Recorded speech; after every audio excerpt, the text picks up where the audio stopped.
Delsey Rodrigues के अंतरिम राष्ट्रपति पद की शपथ के कुछ ही घंटे बाद काराकास में फायरिंग को लेकर यह खबर आ रही है। वेनेजुएला की राजधानी काराकास में फायरिंग, जहां काराकास में राष्ट्रपति भवन के पास अंधाधुंध फायरिंग। हालांकि इसी फायरिंग से शहर में मची दहशत के माहौल की ये पहली तस्वीर अब आपके सामने। राष्ट्रपति भवन काराकास में फायरिंग से दहशत, ये इस वक्त की पहली बड़ी खबर आपको हम बता रहे हैं, जहां ये साफ है कि किस तरीके से हालात अभी भी बिगड़ते जा रहे हैं। और ये डेल्सी रॉड्रिग्स के अंतरिम राष्ट्रपति पद की शपथ लेने के कुछ ही घंटों बाद काराकास में हुई फायरिंग को लेकर खबर है। हालांकि बड़ी संख्या में सुरक्षा बलों की तैनाती को लेकर भी खबर आ रही है।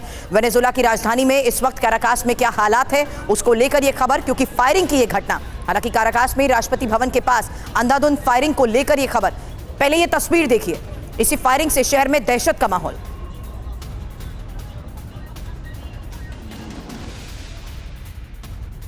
इस बीच एक और बड़ी खबर यह है कि काराकास में संदिग्ध ड्रोन भी दिखा है, और संदिग्ध ड्रोन दिखने के बाद ही सेना के एक्शन को लेकर अगली बड़ी खबर। वेनेजुएला की सेना ने संदिग्ध ड्रोन को मार गिराने का दावा किया है।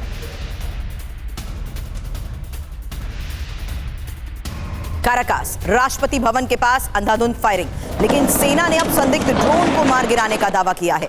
यानी साफ है कि किस तरीके से यहां पर अभी भी संदिग्ध ड्रोन्स देखे जाने को लेकर दावा किया जा रहा है, और संदिग्ध ड्रोन दिखने के बाद ही सेना के एक्शन को लेकर ये एक और खबर।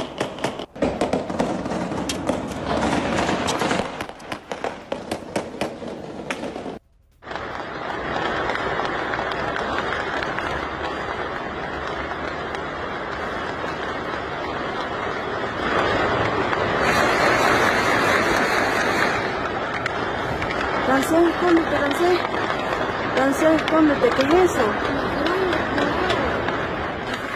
बड़ी खबर एक और है, जहां काराकास में ही विमान दिखने के बाद भी हड़कंप मच गया। हालांकि वेनेजुएला की एयरफोर्स ने मोर्चा भी संभाल लिया है, और वेनेजुएला के विमान ने संदिग्ध विमान का पीछा किया।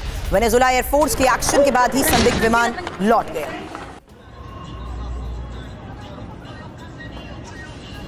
खबर ड्रोन और फाइटर जेट्स दिखने के बाद सेना कैसे अलर्ट है।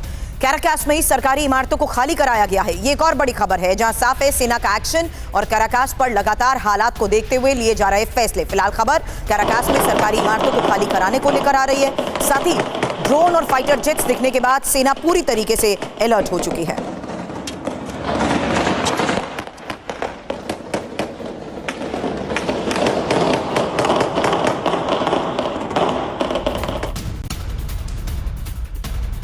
एक और तस्वीर, और ये सड़क पर सैनिकों की भारी मूवमेंट की तस्वीर है। हथियारों के साथ सड़क पर तैनात सैनिकों की ये तस्वीर देखिए।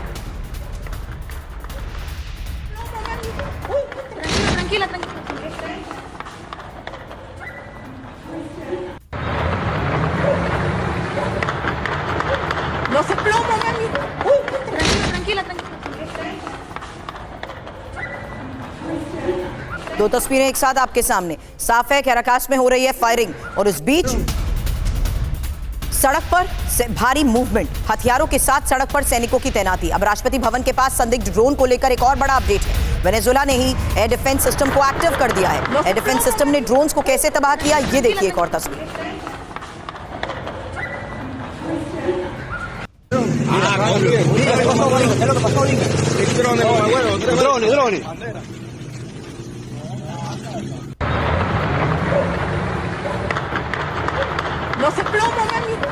तो वेनेजुएला की राजधानी काराकास, तस्वीरें आपने देखी, फायरिंग से मचा हड़कंप, ये बड़ी खबर है। हालांकि राष्ट्रपति भवन के पास अंधाधुंध फायरिंग की तस्वीरें भी सामने आ चुकी हैं। सबसे सुरक्षित इलाके में फायरिंग से लोग भी दहशत में आ गए हैं। फिलहाल 4 तस्वीरें एक साथ आपके सामने, जहां ड्रोन दिखने से हड़कंप को लेकर खबर है। सेना की मूवमेंट किस तरीके से बढ़ा दी गई है राष्ट्रपति भवन के पास हुई अंधाधुंध फायरिंग के बाद, उसकी तस्वीर। कई इलाकों में ब्लैकआउट हो चुका है और हर तरफ अंधेरा छा चुका है। इस दौरान सेना की भारी मूवमेंट भी देखने को मिली, और राष्ट्रपति भवन के पास हुई फायरिंग के बाद ही सेना का ये एक्शन, सेना पूरी तरीके से एक्टिव। एक और बड़ी खबर इस बीच ये है कि अब काराकास में लगातार जिस तरीके से खबरें आ रही है, फायरिंग पर अमेरिका का बयान सामने आ चुका है। फायरिंग के पीछे अमेरिका का हाथ नहीं है, वेनेजुएला की मौजूदा स्थिति पर अमेरिका की नजर है।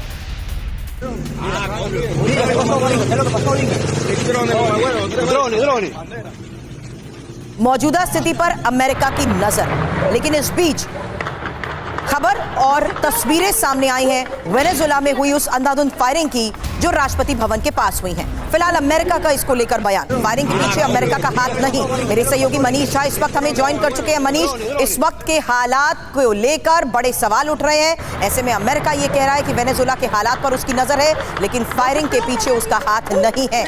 बड़े सवाल खड़े होते हैं, लेकिन इस बीच तस्वीरें सामने हैं राष्ट्रपति भवन के पास संदिग्ध ड्रोन को लेकर, राष्ट्रपति भवन के पास हुई उस अंधाधुंध फायरिंग को लेकर, जहां राष्ट्रपति भवन के पास ही सेना की मूवमेंट को लेकर भी खबर सामने आ रही है। काराकास में चारों तरफ फायरिंग की आवाज, जवाब में सुरक्षा बलों ने किस तरीके से आसपास के इलाके में मोर्चा संभाल रखा है, स्थिति पर काराकास में कैसे नजर बनाई गई है। राष्ट्रपति भवन के पास ही कई ड्रोन्स को देखे जाने का दावा किया जा रहा है। मनीष, इस हालात को देखते हुए फिलहाल क्या जानकारियां इस वक्त मिल रही हैं, क्योंकि अमेरिका ने तो सीधे तौर पर बयान भी दे दिया है ये कहते हुए कि इस फायरिंग के पीछे उसका कोई हाथ नहीं। देखिए, इसके बावजूद कि थी, लेकिन अभी फिलहाल व्हाइट हाउस का बयान यही है कि इस वक्त जो काराकास में हो रहा है उसमें अमेरिकी सैनिकों की कोई कार्रवाई नहीं है या अमेरिका की तरफ से किसी तरीके का यहाँ मिलिट्री ऑपरेशन नहीं हो रहा है। तो ऐसे में लगता है कि बहुत हद तक जो सामान्य तौर पर होता है कि ये इंटरनल कॉन्फ्लिक्ट हो सकता है कि काराकास की गद्दी किसके हाथ में हो। अभी देखिए, राष्ट्रपति मादुरो के जाने के बाद बहुत से इंटरनल ग्रुप जो हैं वो इस वक्त गद्दी को हथियाने में लगे होंगे, क्योंकि उनकी कोशिश होगी कि अगर वो एक बार सत्ता पर काबिज हो गए तो वो फिर अमेरिकी प्रशासन के साथ डील करेंगे। और इसीलिए हो सकता है कि इस वक्त जो हम फायरिंग देख रहे हैं, हालांकि बड़ा दिलचस्प सा मामला है कि देखिए इस वक्त जो इस टेलीविजन स्क्रीन पर हम दिखा रहे हैं कि कैसे राष्ट्रपति भवन के पास फायरिंग हुई, या फिर जिस तरीके से ड्रोन को मार गिराने के नाम पर एयरक्राफ्ट गन से लगातार फायरिंग की जा रही है, उसका इस्तेमाल किया जा रहा है। तो जाहिर है कि पूरी दुनिया में लोग यही कह रहे होंगे कि काश इतनी एयरक्राफ्ट गन का इस्तेमाल उस वक्त भी होता जिस वक्त अमेरिकी हेलीकॉप्टर आए थे और राष्ट्रपति मादुरो को महज 3-4 मिनट के अंदर उठाकर लेकर चले गए थे। उस वक्त तो ना एयरक्राफ्ट गन दिख रहा था, ना एयर डिफेंस सिस्टम दिख रहा था, ना सैनिकों की गोलीबारी दिख रही थी। उस वक्त तो बड़े आराम से वो लेकर जाते हुए दिखे। वहीं अब जो सीन बनता हुआ दिख रहा है, मुझे लगता है कि कार्यवाहक राष्ट्रपति डेल्सी रोड्रिग्स के खिलाफ जो वहां पर बहुत से इंटरनल पावर ग्रुप हैं वो यहां पर एक्टिव हो चुके हैं और उनकी तरफ से ड्रोन का इस्तेमाल हो रहा है या उनकी तरफ से भी फायरिंग हो रही है। और ये क्रॉस फायरिंग है जो टेलीविजन स्क्रीन पर हम अभी दिखा रहे हैं।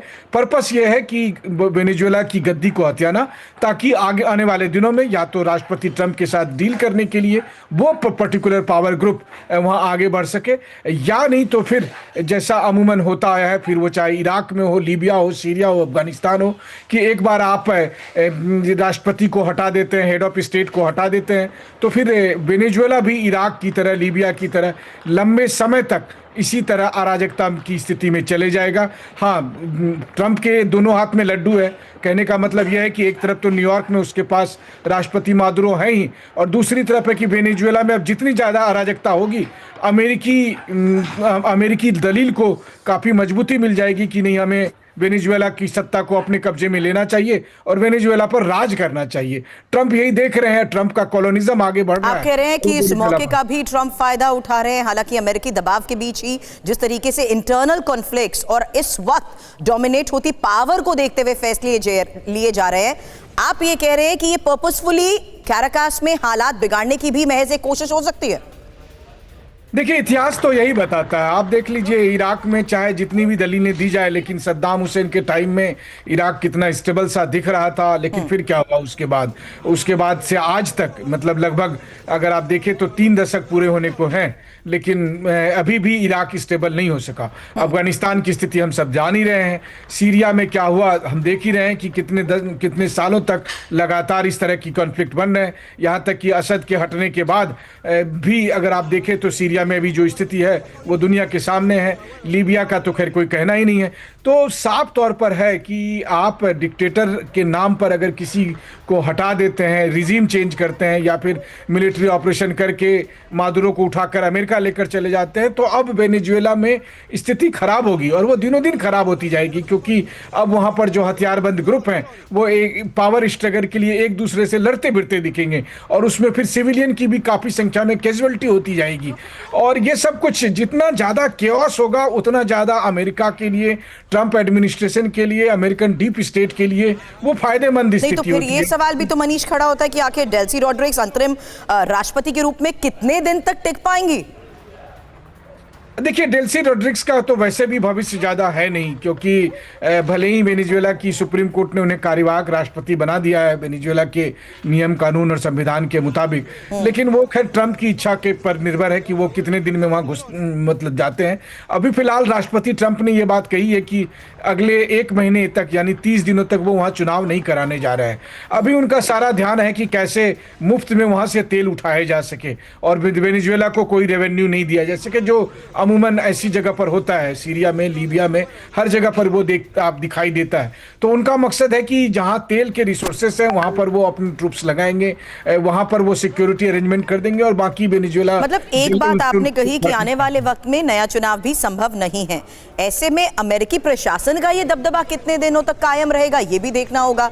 इन बिटवीन सेना जिस तरीके से एक्टिव हो रही है वो तो हालात को और वल्नरेबल कर रहा है। मनीष, बिल्कुल, देखिए, हालात धीरे धीरे और खराब होते जाएंगे। आप ये सोचिए कि राष्ट्रपति मादुरो के नहीं रहने के बाद जो स्थिति होती है, कुल मिलाकर ये है कि अभी गद्दी खाली है और उस गद्दी पर जो कब्जा करेगा वो आप कह सकते हैं कि पावर को नेगोशिएट करेगा, फिर चाहे वो ट्रंप एडमिनिस्ट्रेशन के साथ हो या फिर अमेरिकी तेल कंपनियां जब आएगी और तेल की लूट होगी तो उसमें कुछ हिस्सा उससे भी मिलेगा। तो इस वक्त तो हालात आप देख रहे हैं वेनेजुएला की राजधानी कराकस में, वो बहुत हद तक इंटरनल पावर स्ट्रगल है और उसमें कुछ भी हो सकता है। उसमें यह भी हो सकता है कि कार्यवाहक राष्ट्रपति डेल्सी रोड्रिग्स मारी जा सकती हैं, या फिर जो अभी जो मादुरो की सरकार में कुछ लोग थे, बचे कुछ लोग, उन सब का सफाया हो सकता है, क्योंकि कई सारे कारण हैं। एक तो बहुत सारे जो मादुरो के सपोर्टर्स हैं उनका मानना यह है कि भीतर घात हुआ है, मादुरो के बीच में से किसी ने जयचंद या विभीषण की भूमिका निभाई